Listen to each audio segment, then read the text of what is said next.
Hello, नमस्कार, आदाब, सत श्री अकाल और अस्सलाम वालेकुम। मैं हूं मोहम्मद अहमद काज़मी, लेकर आया हूं आपका पसंदीदा कार्यक्रम ग्लोबल न्यूज़। इस वक्त इजराइल के लिए एक बहुत बुरी खबर है। ये खबर इसलिए भी बहुत अहम है कि हालिया इजराइल फ़िलिस्तीन जंग में नाकारा साबित हुए इजराइल के iron dome missile defence system की मरम्मत के लिए अमेरिका ने मदद देने से इनकार कर दिया है। अमेरिकी कांग्रेस के रेजोल्यूशन से उस सेक्शन को हटा दिया गया है जिसमें इजराइल को मिसाइल डिफेंस सिस्टम की मरम्मत के लिए $1 अरब की रकम देने की बात कही गई थी। इससे इजराइल को गहरा सदमा पहुंचा है। साथ ही अमेरिका में इजराइल को सपोर्ट करने वाले यहूदी ऑर्गेनाइजेशन आईपेक ने कहा है कि कांग्रेस में कुछ कट्टरपंथी इजरायलियों और फिलिस्तीनियों की जिंदगी दांव पर लगाकर सियासत कर रहे हैं।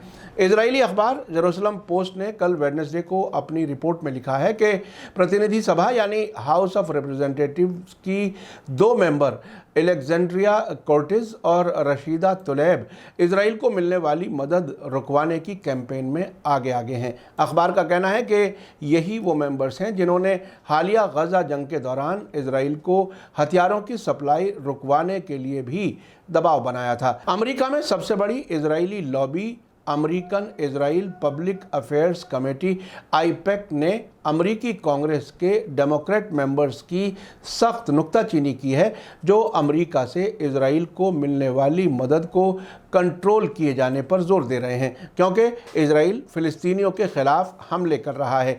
इजरायली लॉबी ने अपने फेसबुक पेज पर लिखा है कि इजरायली मिसाइल डिफेंस सिस्टम के लिए दी जाने वाली मदद ख़त्म करने की मांग हमारे उसूलों की बेइज्जती है। इजरायली मीडिया ने कल वेडनेसडे को कहा है कि डेमोक्रेट पार्टी के मेंबर्स ने इजराइल को मिलने वाली $1 अरब की मदद में रुकावट डाल दी है। इस सिलसिले में इजराइल की खबरों की जानी मानी वल्ला वेबसाइट के मुताबिक कुछ मेंबर्स ने बजट से मुताल्लिक तजवीज़ के बारे में कह दिया है कि अगर इसमें इजरायली आयरन डोम की फंडिंग के बारे में आर्टिकल हटाया नहीं गया तो वे तजवीज़ के हक़ में वोट नहीं करेंगे, जिसके बाद इस आर्टिकल को हटाना पड़ा है। अमेरिकी कांग्रेस में इस तरह का वाक़या तकरीबन नामुमकिन माना जाता रहा है।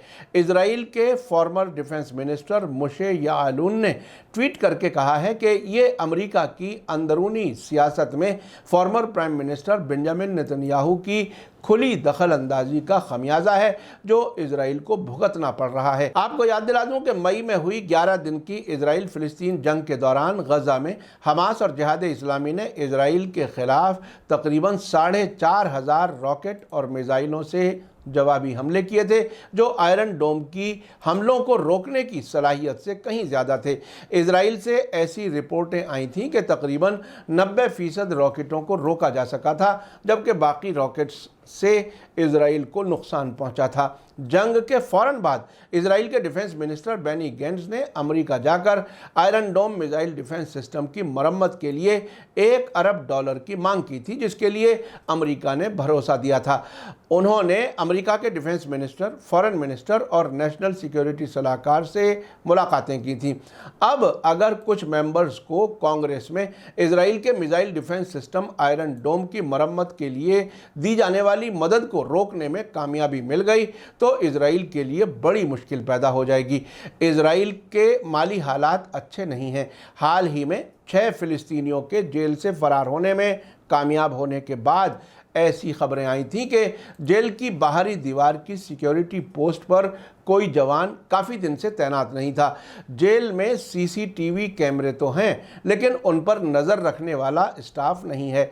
इसकी वजह इजराइल की जेल सर्विसेज के पास फंड्स की कमी बताई गई थी। अब अगर इजराइल के इस बड़े फ्लैगशिप समझे जाने वाले मिसाइल डिफेंस सिस्टम आयरन डोम की मरम्मत भी ना हो सकी तो इजराइल और ज़्यादा कमज़ोर और गैर महफूज हो जाएगा। आखिर में आपको याद दिला दूं कि अगर आपने अभी तक media star world YouTube channel subscribe नहीं किया है तो सब्सक्राइब कर लें और घंटी दबाना ना भूलें। और अगर आप हमें फेसबुक पर देख रहे हैं तो हमारे पेज को लाइक करें ताकि हमारी हर नई वीडियो की खबर आपको सही वक्त पर मिल सके। इसी के साथ मुझे दीजिए इजाज़त। ग्लोबल न्यूज़ का ये एपिसोड आपको कैसा लगा कमेंट्स में ज़रूर लिखें। थैंक यू, धन्यवाद, शुक्रिया। जय भारत, जय हिंद।